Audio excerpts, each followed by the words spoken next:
Welcome back to our Backyard Brothers podcast.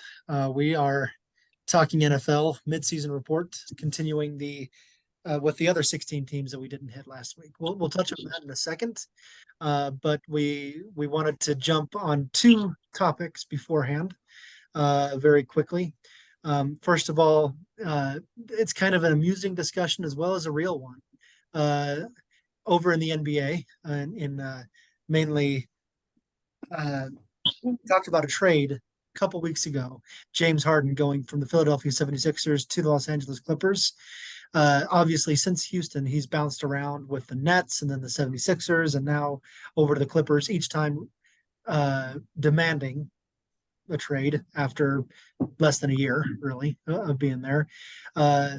Since he went over to the Clippers, we talked about this last week, that suddenly they're the favorites to win the NBA Finals. They haven't won a game yet with James Harden.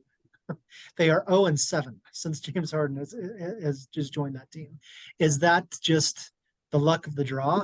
Is that a thing of cohesion? Or is that James Harden is really the toxic leech that he appears to be sometimes? What do we think? I have a lot to say on this, so I can start off on there. Uh, so James Harden, he is absolutely one of the greatest offensive talents that the NBA has ever seen. He is one of the best pure scorers that the NBA has ever seen. And because of that, he has consistently failed in the playoffs. Because once you get to the playoffs, NBA defenses is what carries you to the finals. Defense is what carries you to the finals, and every single in the history of the league. In fact, I was looking at some stats in preparation for this. So, looking at usage ratings. So, an NBA statistic that like to look at is usage, which is basically when the shot goes up, who is the player making the shot? Basically, offensive possessions. What percentage of offensive percentages end with the ball in your hands? James Harden has led his team in usage, basically any team that he's ever been on. In the history of the NBA, a player leading the league in usage, no player in the top 100 players in the league in usage has ever won a championship except for one, and that's Michael Jordan. That it's not a style of play that's ever been able to last, able to produce championships. And so with James Harden going over to the Clippers, I think what he's done is he's taken a team that was trying to get cohesion and blown them up, where now they've got a whole bunch of separate one-man guys trying to play basketball as one-man guys. And so, yeah, he's absolutely toxic. I would absolutely agree with that, because he's blown this team apart trying to play one-man basketball, and it's not something that can win championships, and in this case, it's not even something that can win games. And so, Ty Lue needs to figure out a way to get this team to get together and play as a team instead of five guys on the court. Yeah, just to add to what you're saying, that he has allowed his success in the league to run his mouth for one, but also just run his ego. The best way to be, I mean, just really the best way to be a teammate and a player and a good player in the NBA is you got to realize, yeah, you are good, but you got to be humble about it. He is the exact opposite of that. He is toxic. There's too many cooks in the kitchen, if you will, right now with the Clippers. Too many people trying to be that front man, but especially with James Harden. And so I think that it all starts with him needing to realize that basketball is a team game and that they need to figure this out together. And it's only then that they are going to actually see some results. But until then, this is just going to continue to be the dumpster fire it's already started to be. Yeah, and all of us had low expectations for the Clippers, and I think that after this trade, all three of us had even lower expectations because we we thought this may happen, while the rest of the NBA may have had higher expectations. We all three saw it as lower, and so we'll see if they can bounce back. It's a long season. Yeah, I mean, the Clippers aren't going to lose 70 straight games, right? They're going to win some games with Harden. There's no way they lose 70 straight games, or whatever it was. But yeah, I expect them to win some games. I'm still keeping my prediction that they're not going to make the playoffs this year, and maybe not. I could be convinced that they might make a play-in game, but that's about it for them. And maybe they turn around and they really do well if they can stay healthy, and if James Harden expands his esophagus to be able to swallow his pride. So we'll see about that. Okay, the second topic we want to touch on real quickly as well. We're coming close. I think we got 2 weeks left in college football, maybe 2, maybe 3. It's not much. And there's a few undefeated teams at the very top. Obviously, that's how it is every year. And I got to look up my data, but obviously you've got Georgia, you've got Michigan, Ohio State, Florida State as the top 4. They're all undefeated right now. None of them have lost a game. Washington comes in, I think, at number 5, and they're also undefeated.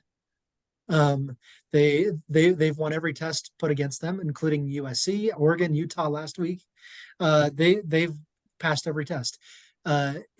Obviously, Ohio State and Michigan play each other. One of them is going to lose, but does that clear the spot for Washington, or is there a reason why Washington doesn't belong in that top 4? I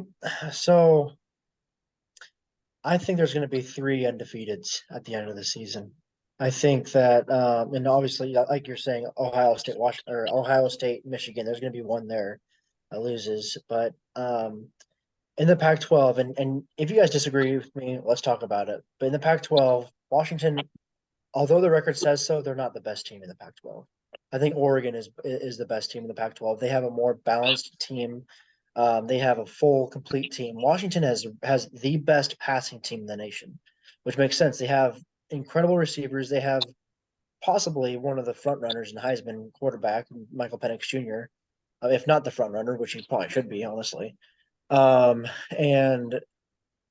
so they have a good team, but their defense isn't as good as Oregon's defense. Their running game isn't as good as Oregon's running game, and so on and so forth. So I think that it's going to be an Oregon-Washington rematch, and Oregon's going to win that. And so I think it's going to be Florida State, Georgia, and then one of the Ohio State or Michigan teams will be there, and so that'll kick Washington out of it, and that might put Oregon into it. And so that's just kind of my thought right now is Washington is a good team, and if they beat Oregon, then absolutely they deserve to be in that. If they can beat Oregon twice this year, the second one showing that that the first time wasn't a fluke, then they would deserve it. I just don't think it's going to happen. I'm gonna jump in front of you for a second, Dustin, but yeah, let me touch on a couple of those things. Michael Penix, I said from the beginning, I think our college football preview, I predicted him to win the Heisman, and I think that's going to happen. He's the best player in college football, even though there's this other guy over at USC, but that has lost 3 games or whatever it is so far. So Michael Penix is going to win it, I think.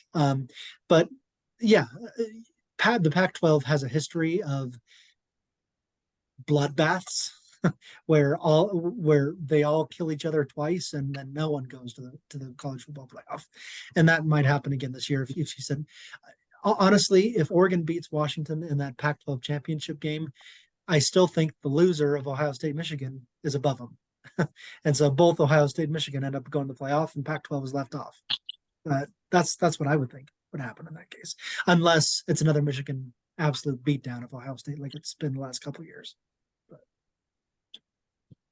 Yeah, Scott, if that happens, if whoever loses still gets into the playoff between Michigan and Ohio State, that's just unfortunate, right? And only further proves the need for the 12-team playoff coming soon, right? Because people can look at this and say, hey, there's 5, 6, 7 teams, 8 teams in the league, in the whole nation that deserve to be in those top 4 spots.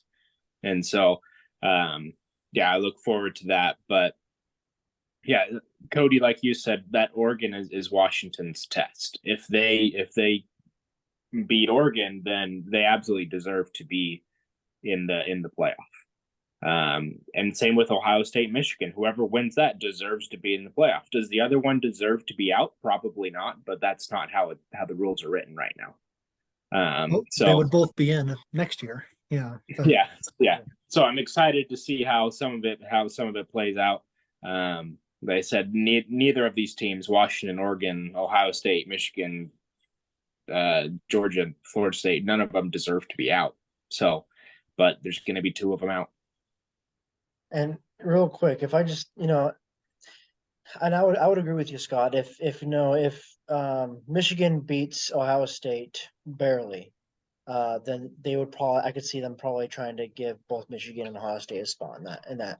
But my argument would be Oregon has had a much more difficult schedule than both Ohio State and Michigan. They have played, I would say, what is it, maybe six teams, maybe seven because of the surprise of Arizona, to be honest, have been very difficult teams to play in the Pac-12. And Oregon has just gone and beaten everyone and then narrowly lost to the Washington game. So there's that thought. And then lastly, what if Alabama beats Georgia in the championship game? Now we got a whole other idea to this.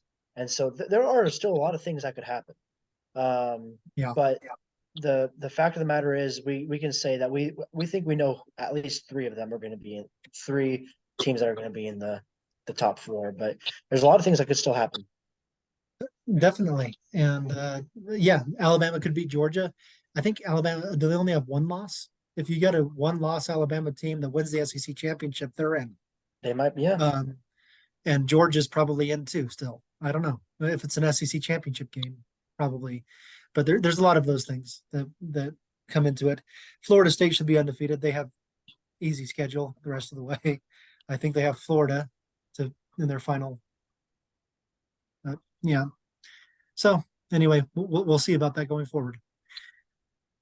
Okay. Jumping into our NFL midseason report. Last week we did 16 teams.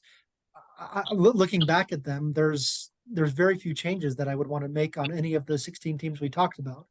It stays about the same. There's a couple of changes that I may want to mention. First of all, who were we to be concerned about the 49ers? They just jumped all over the Jaguars last week and proved they're right back where they should be. And then the Browns lost to Deshaun Watson for the season after beating the Ravens in Baltimore. Pretty impressive feat that they just did. Or was it in Cleveland? I think it was Baltimore. But anyway, losing to Deshaun Watson kind of hurts. But sorry, I was going to say, I think there's one thing I wanted to talk about too. I think we already spoke about the AFC East last week, right? Okay. I wanted to say that the Bills have put another nail in their coffin. It's not looking good. They're at 500 right now. I'm surprised by that. And Josh Allen keeps looking like not confident. Really, is what he's looking like. And so, as I said before, that it almost looks like their window is closing. Right now, it looks like it's closed. Right now, and so because they would need to win almost every game the rest of the way to be in the playoffs for sure, 100%. Josh Allen leads the NFL in turnovers by 2 turnovers right now. So the next closest is 2 turnovers less. So yeah. Okay, we're going to start with the AFC West, and Dustin, we left off with you. So remember, this is supposed to be 90 seconds total per team for all of us. So let's try to crank these out quickly because we only have 20 minutes left or so, 25 minutes, whatever it is. Anyway, so Dustin, we left off with you, starting with the Denver Broncos. Yeah, they squeaked out a great win against the Bills, right? Which nobody expected. But that's the nature of the Bills this time. That's not a compliment to the Broncos. It's a diss to the Bills. So no, I don't expect. I expect them to be at the bottom of the AFC West and continue to have embarrassing games through the rest of the season. I think if they get to 8 wins, that's an absolute success that they should just carry Sean Payton through the streets. I'm going to push back a little bit on this one because not because I'm necessarily a homer, but Yeah, they squeaked out against the Bills. They also beat the Chiefs in Denver, and pretty easily, handily by 16 points. In fact, 24-9. That defense has showed up. They've won 3 straight games now. They beat the Packers, which is, we'll talk about the Packers in a little bit, but they also held their own in Kansas City against the Chiefs the week before that. So the Broncos have played 4 straight good games, have won 3 of them. I think the Broncos have turned a corner. They're not going to win this division, obviously. I don't think they'll make the playoffs, but they have turned a corner. Yeah, I agree more with Scott on this, honestly. And I think that the main difference is that we look at Russell Wilson's play from last season and the beginning of this season to now, and he's doing a lot better, mainly because of the strategy. They're handing the ball off a lot more. They're keep trying to keep him in the pocket a little bit more because he has a tendency to run out and then get sacked and whatnot. But he has nearly 2,000 passing yards, so not super great in passing yards, but he has 18 touchdowns against 4 interceptions right now.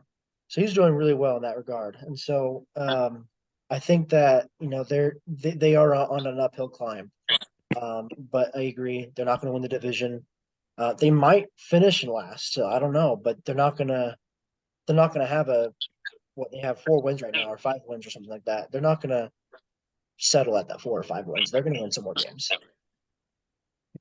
Good. I think myself and other fans are blinded by that 70-point blowout, and think how terrible they are. But yeah, like you said, they've won 3 in a row.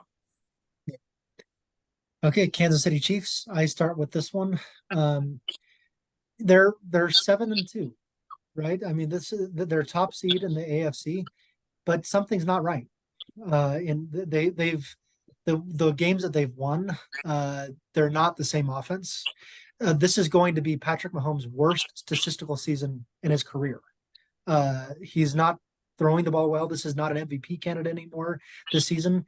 And you look at him and Josh Allen, and they have similar stats. They have similar turnovers this year. One is a hero and one is a dunce. I don't know what that narrative is, but they honestly are playing similarly. You just don't have the same narrative across the NFL because Patrick Mahomes can win the games while Josh Allen loses them. I think is what happens there. But the Chiefs are I'm sure they'll turn the corner. They're still number 1 seed in the AFC. They're still going to be dangerous come playoff time. But this is not the same Chiefs as the last couple of years.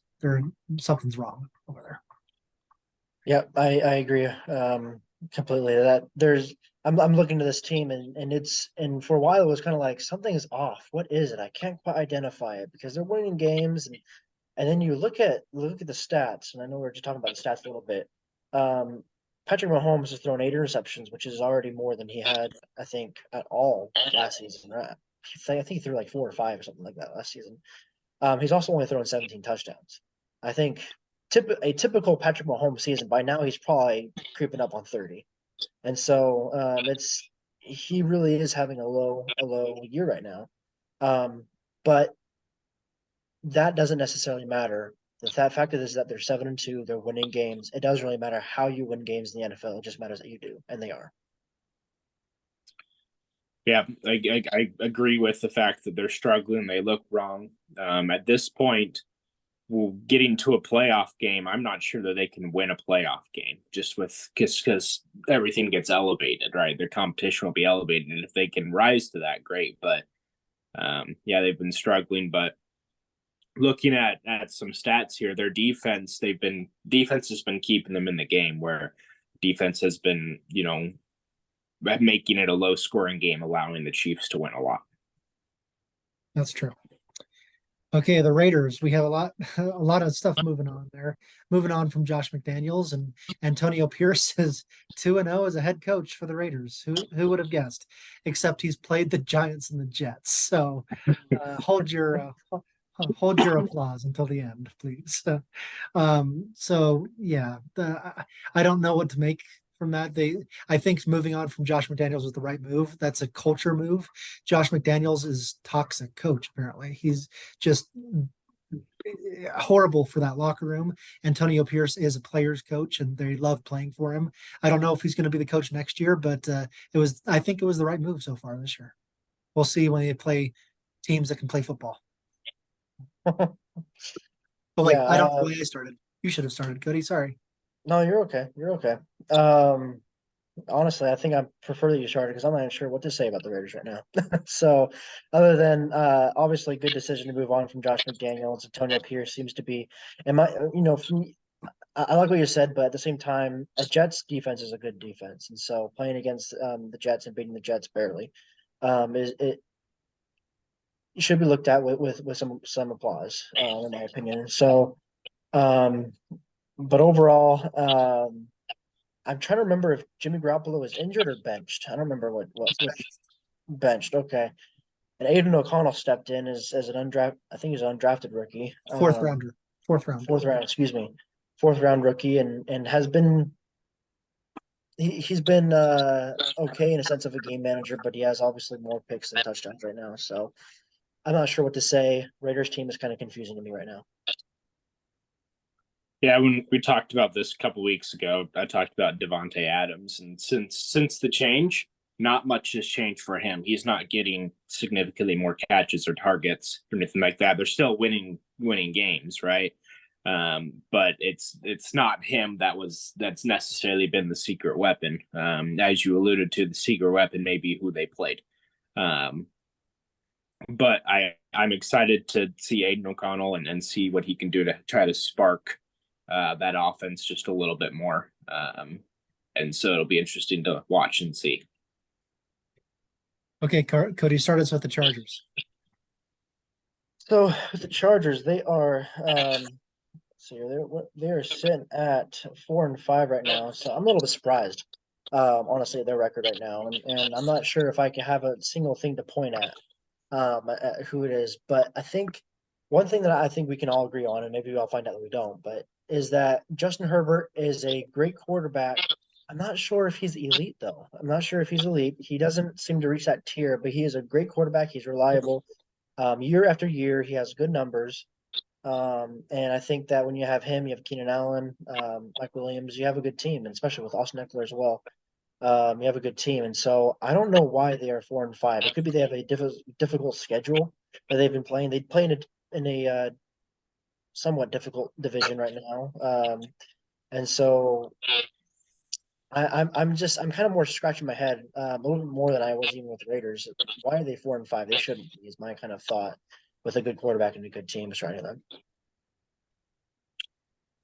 Yeah, looking at this a little bit, Cody, I think the reason why they're 4-5 is because they're allowing 24 points a game. This is more of a defensive thing than an offensive thing because they're scoring. Their offense is incredible. I mean, Keenan Allen is might be the best receiver in the league this season. I mean, he's doing absolutely fantastic, but the defense doesn't know which way to face at this point. So that's where it is. If this defense can just put it together just a little bit more, then the Chargers can go on a huge win streak and definitely and maybe even compete for the top of the AFC West. Yeah, let me throw some numbers your way on answering your question here, Cody. On offense, the Chargers cannot run the ball. Period. That's why Justin Herbert is throwing as much as he can because they can't run the ball. Austin Eckler is a receiver in the backfield. He's not a running back. They're averaging 82 yards rushing per game as a team. They do not run the ball. They cannot run the ball. They're only throwing it. On defense, they're allowing the most passing yards per game in the NFL. They're allowing 300 yards passing per game. They're actually really good against the run. They've allowed only 718 yards total all season against the run, but their passing defense is horrible. They're allowing anyone to throw against them. And so that's the problem is defense and running game on offense. Brandon Staley won't survive. He's gone after the season if they don't turn it around. Okay, up to the NFC East. Dustin started us off with the Dallas Cowboys. Yep. So sitting at 6-3, some of their losses have been head scratchers, but they've also continued to be a team that I have high expectations for. Dak Prescott is having a great season, and so while they're definitely not going to win the division, they should be a strong playoff team, whether it's a wild card or otherwise. And I expect them to continue to have a great season as long as they can stay healthy. So I'm happy with the Cowboys, and I expect good things in playoffs. Yeah, Dak Prescott is probably the most embattled quarterback on social media, and everyone points how bad he plays every week. The stats tell a different story. He's rating wise and quarterback play. He's one of the best quarterbacks in the NFL this season. He's playing really well. The problem is when they play good teams. Their wins this season have come against teams with a combined record of 17-36. Those are their wins this season. They're really beating bad teams, and then they literally get destroyed by the 49ers. They play really good against an Eagles team, but can't pull it out in the end. So they're losing games against good teams, and they're beating bad teams, and that puts them right about average. But I really like what Dak Prescott's doing. Tony Pollard has been a complete disappointment this season, and that's part of it. But they need to turn something on, and they need to win, or they're gonna lose another home play or another wild card game this year if they don't. Yeah, I am a typical how do I say this? I'm a typical what's the word? Not a hater, but a critic. That's the word. A typical critic of the Dallas Cowboys. They are doing well. They are playing well. Dak Prescott is playing as a good QB. But my concerns, my critiques always come later. It's always in the playoffs. They play well during the season. They always make, or not always, but they make it to the playoffs, but they can never really win a game there. And so my question is, like what you were saying, Scott, they don't win the good game, like when they're playing a good team. They can get to the playoffs, but then something happens, it seems like something chokes. Maybe it's just a good team, but they can't seem to get past that hump. And that's where my big critiques come in, is that this team can't play when it matters. Okay. Oh boy. The New York Giants. How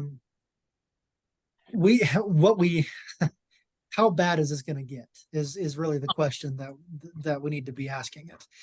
Right now, Daniel Jones is out for the year. He's torn his ACL. He's not playing this year.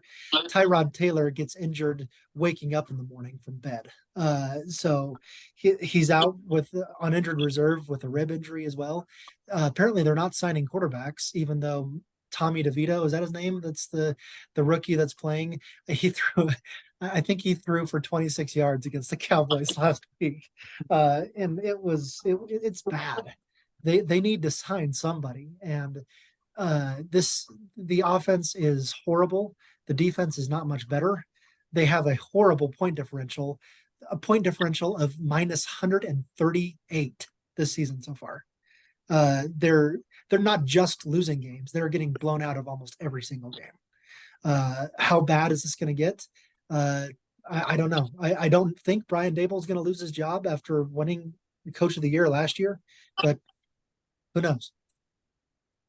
Yeah, I think I was expecting the Giants to continue their great year. I think someone else in here was saying that they were gonna have the slump. It might have been you. Okay, yeah.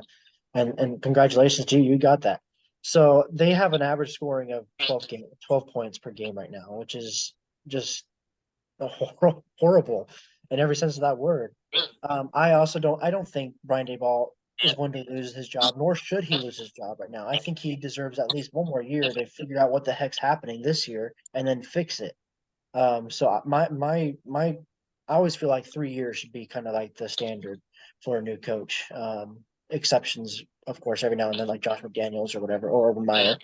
But yeah, they scored 12 points per game on average, and they allow their opponents to score around 26 or 27 points per game. So of course you're not going to win more than 3 games at this point. So they got to figure something out fast. They got to sign a QB, like you're saying. but it also seems like they might just kind of be at that point where they're like, okay, we're going to start tanking now, or we're going to start rebuilding. And that's already happened a little bit with trading their Leonard Williams and a couple of other people on their team. So Yeah, not too much to add. The only thing to add is Cody, like you said, it's the offense is absolutely horrible. I mean, one of the absolute worst in the history of the league. I think they have like one, maybe two touchdowns in the first half all season long, something like that. It's embarrassing. But then also allowing almost 30 points per game score against them. This is bad. And now they got to march Danny DeVito out there to try to win them a game. So good luck to the Giants, but they're cooked. I just realized you said Danny. So yeah. So okay, Philadelphia Eagles, Cody or Dustin? I think that's me. Yeah, I think that's me. Philly, the last one loss team in the league right now, and they're proving why they are. They are a fantastic team, scoring about 28 points per game. So Jalen Hurts is one of the reasons. Obviously, he's a great decision maker, great passer, great really everything right now. But I think they also have a really good offensive coordinator, Brian Johnson. He's done a really good job with their offensive strategies, good defense, good coach. They have the whole set, everything that a coaching or even an owner will drool over. They have it all. There's no reason that they can't. There's no reason they shouldn't lose more than 3 games. Honestly, they might not even lose 1 or 2. We'll see what happens. And so they have a good team. This is a Super Bowl contending team, absolutely. Yeah, Cody, any opportunity for you to name drop a Utah alum, you go for it. With Brian Johnson there. But yeah, the Eagles, my hot take, my overreaction, if it can be called that, is they're the best team in the league and they're the favorites to win the Super Bowl this year. For one reason, which we learned last year, is the brotherly shove is unstoppable. It's absolutely unstoppable. And every other team in the league has tried to do it and they can't. It's really just the incredible offensive line led by Kelsey there. That does that is hey, if we got less than 2 to go, you can't stop us. It's amazing. Yep. Led by Jason Kelsey, the sexiest man alive now. Yeah. So take that, Taylor Swift. Right. So anyway, yeah, the Eagles, this is a situation where a non-quarterback could win the MVP. I'm talking about A.J. Brown in this case.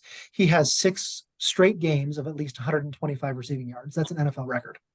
And Hurts has a 92% completion rate throwing to him and Devontae Smith. 92% throwing to those 2 guys. So it's not just the brotherly shove; it's also throwing to those 2 guys. I'm not sure who's going to beat the Eagles. I don't think it's going to be the Chiefs on Monday night, but we'll see. So that's a great game. Okay, on to the Commanders. Dustin.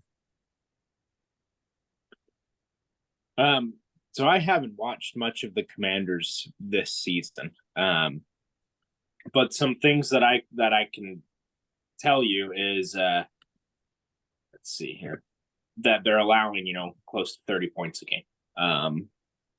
28 points a game. Their defense is not great. They're putting up decent offensive numbers, but it's a struggle on defense. If it wasn't for the Giants, we'd be talking about them being the worst team in the NFC East. Don't have much to say. Overall, we've probably had what we expected with Sam Howell. So I think this is a year to test everything out and see what happens and move into next year. Well, let me say one thing, that I think they found their quarterback of the future. Sam Howell is really good. He's playing really well. He leads the NFL in sacks taken, and he might set an NFL record for that this year. But that's one area that he needs to improve. But the guy can play. And so I think they found their quarterback. I think Cody mentioned at the preview that Eric Bieniemy might take over Ron Rivera as head coach after the season, and so far it looks like it might be going that way. That they have a new owner who may want to change strategies and fire Rivera, and Eric Bieniemy might be the new head coach there. But I like where they're headed. I like Sam Howell. That's essentially what everything I was about to say, Scott, is Sam Howell. I like him. I like him a lot. And it's funny, I actually was during the preseason, I like to watch the preseason because then I can kind of evaluate a lot of players and kind of see what they look like, and it's kind of exciting. So I like Sam Howell. I remember telling my wife to draft Sam Howell as her backup on her fantasy team. I think that was a good idea, and she was like, okay, and she's enjoyed that so far. I agree with you that I think he's the quarterback of the future for them. He does really good and makes good decisions. It's his offensive line that needs to protect him more, and he'll succeed or help the team succeed a lot more. Yeah. Should we just continue, or do we need to jump off and jump on? I'm good with either way. We can continue. Okay. We'll just be kicked off and jump back on as soon as that happens. So on to the AFC South. Houston Texans. This is a fun one to talk about. Cody, props. I don't think that, but I'm not going to sit here and pretend, Cody, that you knew that CJ Stroud was going to be as good as he has been. So I don't think that you can quite claim that, but maybe you'll try. But that CJ Stroud is not only going to win the Rookie of the Year. This guy is one of the best quarterbacks in the league. He's really good. He's thrown how many touchdown passes? 16, 17? 15. Okay, 15 touchdowns and just 2 interceptions this year, and he's led 2 straight fourth quarter comebacks to win to win against 2 good teams. The Houston Texans are in the playoff picture right now because they beat the Bengals on Sunday. They're 5-4. They have a chance to win this division because they've already beat the Jaguars once this year. Yeah. So as much as I would like to claim that I knew it, what I would say is I can't say I knew it, but I believed. I believed that he was going to be this good. I believed that he would be able to do that. And I think it's just because he appeared to me to be the most NFL ready quarterback in the draft. He appeared to be, and it's showing that he does. I was also very believing in their defense, which is not as good as I was hoping it would be, but they are doing pretty well. They're holding to 21 points a game, which is, I would say, average. And if you have CJ Stroud as your quarterback, you're probably going to be scoring more than 21 points. So that goes for you. They're 5-4. They have a winning record right now. And they just need to keep it up, and I think they'll be doing great there. So, like I said, I believe that he could be this good, and I'm glad that he's helping me in that belief. Yeah, I don't remember the last time that a rookie lottery pick quarterback led their team to the playoffs. It just doesn't happen very often. So this is definitely a season of note for the Texans and for CJ Stroud. So if he can stay healthy, then I have high hopes for the Texans for the rest of the season. And then Cody, to your point, defense is doing okay, which is what you kind of hung your hat on at the beginning of the season in our preview. So go Texans. Yeah, let's jump off and jump back on. This took longer than we thought it would.